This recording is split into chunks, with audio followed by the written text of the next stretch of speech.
हरितालिकेची कथा। एके दिवशी शंकर पार्वती कैलास पर्वतावर बसली होती।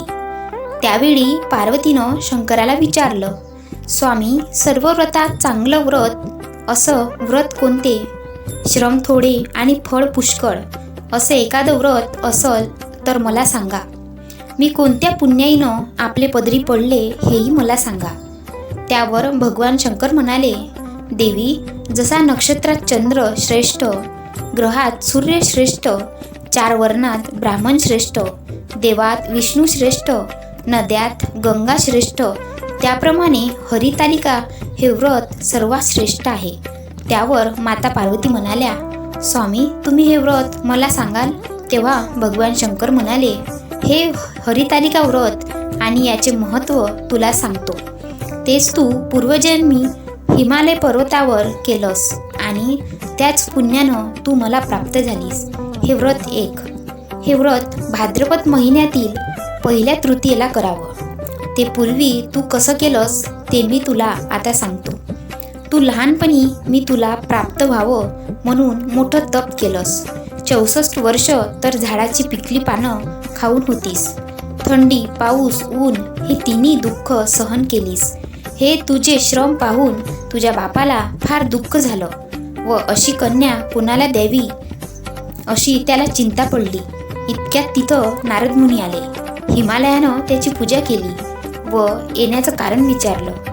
तेव्हा नारद म्हणाले, तुझी कन्या उपवर झाली आहेस, ती विष्णूला द्यावी, तो तिचा योग्य नवरा आहे। त्यांनीच मला तुझ्याकडे मागणी करण्यास पाठविलं आहे, म्हणून इथं मी आलो आहे। हिमालयाला मोठा आनंद झाला। त्याने ही गोष्ट कबूल केली। नंतर नारद तेथून विष्णूकडे गेले। नारद गेल्यावर तुझ्या बापानं ही गोष्ट तुला सांगितली। ती गोष्ट तुला रुचली नाही, तू रागावलीस। असं पाहून तुझ्या सखीनं रागावण्याचं कारण विचारलं। तेव्हा तू सांगितलंस, महादेवा वाचून मला दुसरा पती करायचा नाही, असा माझा निश्चय आहे।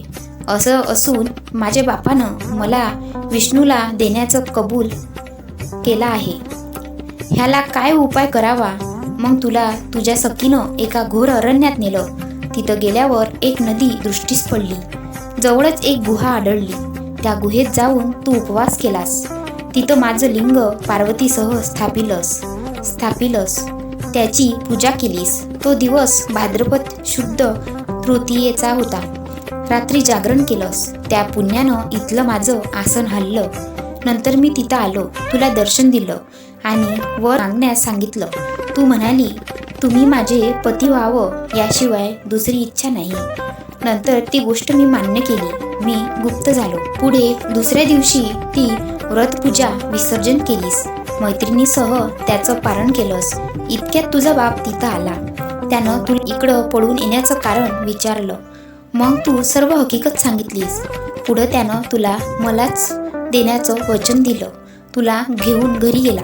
मग काही दिवसांनी चांगला मुहूर्त पाहून मला अर्पण केली। अशी या व्रतानं तुझी इच्छा पूर्ण झाली। याला हरितालिका व्रत असं म्हणतात। याचा विधी असा आहे, ज्या ठिकाणी हे व्रत करायचं असेल त्या ठिकाणी तोरण बांधावं, केळीचे खांब लावून ते स्थळ सुघोषित करावं, पुढं रांगोळी घालून पार्वतीसह महादेवाचं लिंग स्थापन करावं, 16 उपचारांनी त्याची पूजा करावी, मनोभावे त्याची प्रार्थना करावी, नंतर ही कहाणी म्हणावी व रात्री जागरण करावं।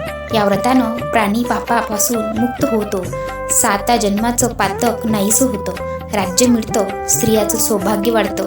ह्या दिवशी बायकांनी जर काही खाल्लं तर 7 जन्म वंध्या होतात, दारिद्र्य येतं व पुत्रशोक होतो। कहाणी ऐकल्यावर सुवासिनींना यथाशक्ती वाण द्यावं। दुसऱ्या दिवशी उत्तर पूजा करावी आणि व्रताचं विसर्जन करावं। अशी ही 60 उत्तराची कहाणी।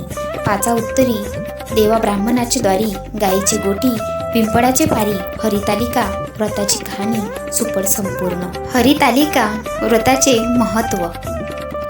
देवी पार्वतीला शिवशंकर यांना पतीच्या स्वरूपात प्राप्त करण्यासाठी तब्बल 107 वेळा जन्म घ्यावा लागला होता।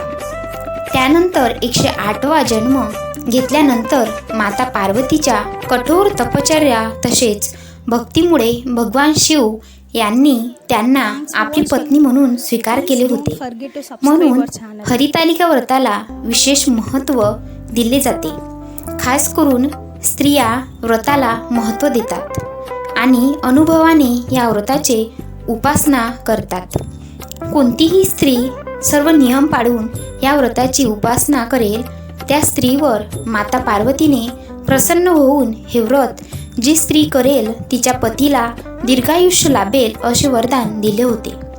तेव्हापासून सर्व स्त्रिया हे व्रत आपल्या पतीच्या दीर्घायुष्यासाठी ठेवत असतात. हरितालिकेचे व्रत हे सगळ्यात आधी देवी पार्वतीने शिवशंकर महादेवासाठी ठेवले होते. म्हणून हे व्रत अत्यंत खास व्रत मानले जाते.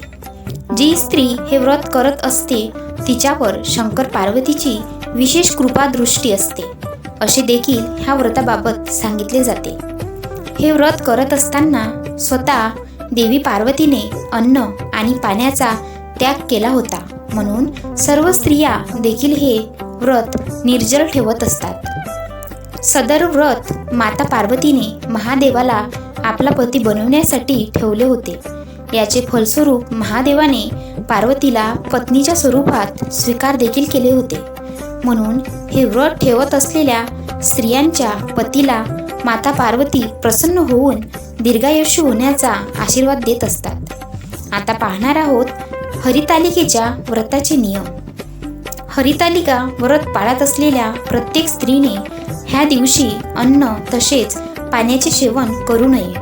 कारण हे व्रत निर्जल व्रत असते. म्हणजे ह्या दिवशी स्त्रिया अन्नच नव्हे तर पाणी देखील पिऊ शकत नसतात. इतके कठोर हे व्रत असते.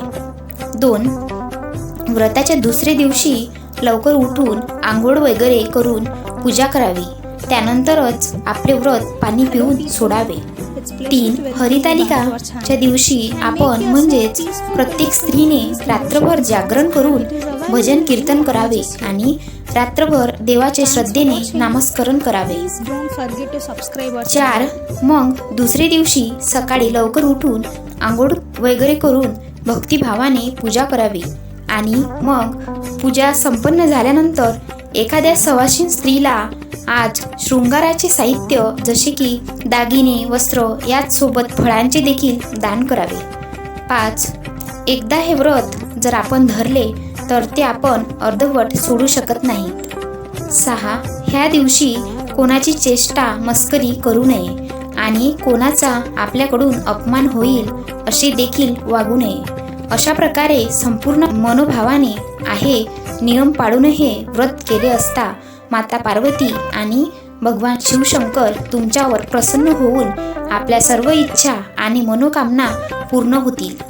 व्हिडिओ आवडला असेल तर व्हिडिओला लाईक शेअर कमेंट्स करा. चॅनल सबस्क्राईब केलं नसेल तर चॅनलला सबस्क्राईब करून घ्या. धन्यवाद.